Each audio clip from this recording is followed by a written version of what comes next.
And paying it forward, I feel like I donate. Arlene and I donate to the Block is Back. This is me paying it forward, trying to build up this platform so I can pay it forward even more with highlighting people helping others.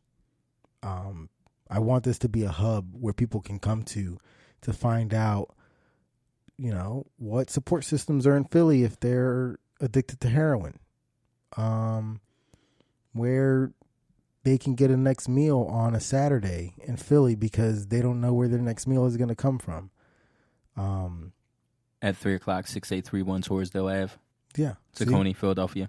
Boom. 19135. Another piece of information somebody might have just heard for the first time right here, right now. We just paid it forward. Yeah. So that's how I'm paying it forward. Now, you mentioned your happiness.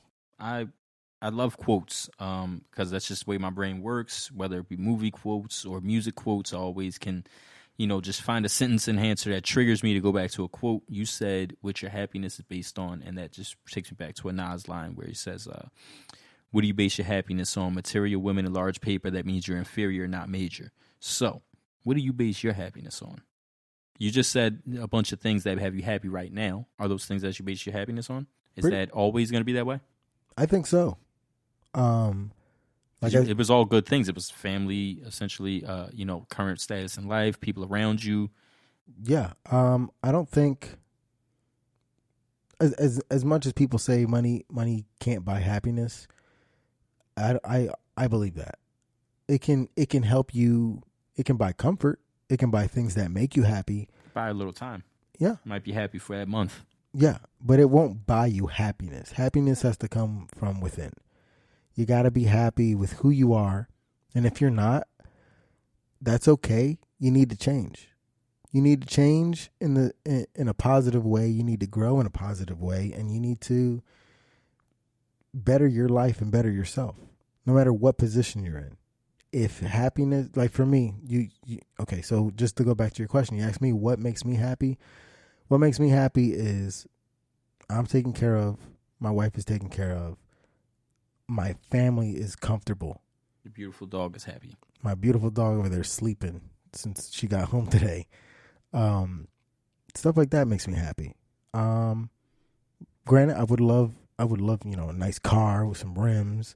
I love material possessions, but those we all do. But those things, despite what people may want to, put out there, we all enjoy nice things.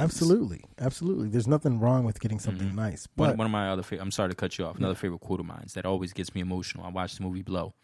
The star character has his dad come visit him, who doesn't necessarily approve his lifestyle, and he sees all the cars in the house and everything, and looks at his son in the eyes and says, "I like that you like nice things, son. Are you happy? Like, it's real. You have nice things, but are you happy?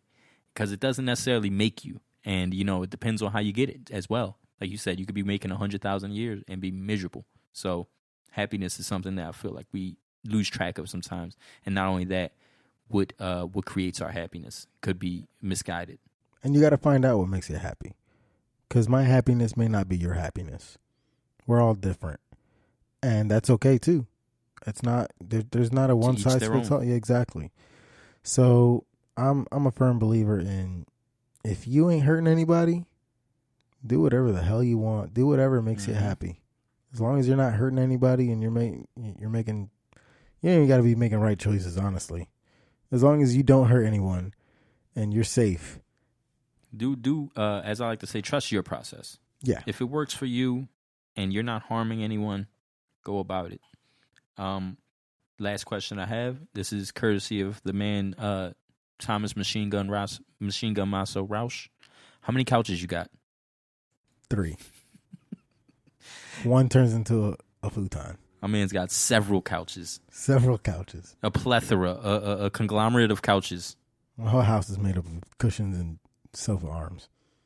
Well, John, I appreciate you letting me take over the Limelight Highlight podcast. I appreciate you. Hakeem S. Ruiz, S stands for Shaquille, also stands for Superman. The Rose Brothers here. You're a part-time co-host, unpaid, but that's fine. I represent the Block is Back as the vice president at this time being. That may change within the next year or so when John sits on the board of directors. No, it's not me. It's Arlene.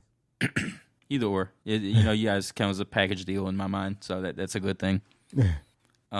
It was a pleasure. And this 3-week stay at your home in the great city of San Diego has put us to this point where we can put all these questions and thoughts together this well. So I'm happy we did it towards the end of this stay rather than so early on where we would have been forcing thoughts out. Yeah, we've had a lot of conversations since you've been here, and you came up with some really good questions, some that I didn't think of before you asked. Got them off of Google. Well, it worked. So no, that's not true.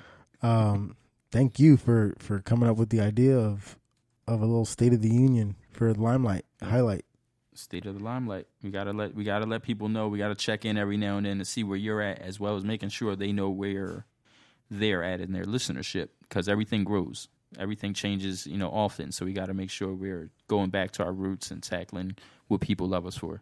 Absolutely. And this podcast will come out probably in October because of you got a lot lined up. Shout out to the guests that haven't even been released yet. My man Josh Black from Black Attire. Shout outs to Buddha from Power Circle. And then there's even a couple more in the stash. Obviously, G Talk comes out tomorrow. Yep, JKL Smiles. Shout out to Jess Morgan. So many members of our team, so much people doing big things back in Philly. I'm proud to see where your podcast is coming, giving them a platform to where they can be excited, where we can be on our State of the Block live every Friday. Me and Kev have Shantae Douglas just tune in, and we say, "Ooh, put these two people together," and look how that turns out. And look where we're at now with the Innocence Project status. So this is something that I, as a fan, I listen to maybe 5 to 7 podcasts in a given week consistently that are, I'm subscribed to. Yours is probably the first to second priority when it comes in every Tuesday, especially because they're, they touch home. They're somewhat easy to digest when they're smaller information-packed bits with the, for the fun fact of the day and things like that. So I'm sure I'm not the only one seeing this. And if I am, I'm hoping that I'm spreading the knowledge to other people to be able to see it the way I'm seeing it, that this is something that is beneficial moving forward for our people, our culture, and you don't even have to be the same color as me, the same gender, identify a gender at all.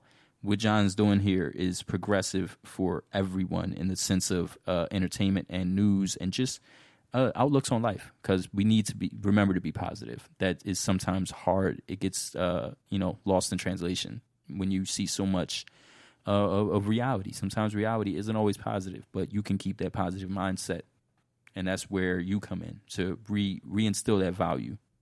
And that's the goal, man. And I appreciate everything the Block Gets Back that does for this podcast, as well as the city of Philly. And just thanks, man. I can't be more thankful. And with that being said, I think we're done here. As they say in Paid in Full, Eric B. and Rakim, yo, what happened to peace? Peace. All right, that is all the time we have for today's episode. I know this was a longer than usual podcast, but I hope you got a little more information and there was a little more clarity on all that this show is about and what it stands for. I got a lot of work to do, and this is just the beginning. So, keep an eye on this podcast. I got a lot of things in the works that'll take some time, but I promise you this thing will be huge, and we will touch and impact the lives of many, many more people, more than we do now. That is a promise. Don't forget your candle. Get your candle. November 1st is the deadline. Don't forget. And don't forget to donate and see how you can help the Block His Back for their end of the year, John, on December 12th. All that information, as well as where you can find out more about Hakeem, in the show notes. I always direct you to the show notes because if you're anything like me, you're very forgetful, and the show notes has all the links and all the information to what we covered. So go check it out. Always check them out. Get your information, and if there's anything positive you like to send my way, you know where to reach me.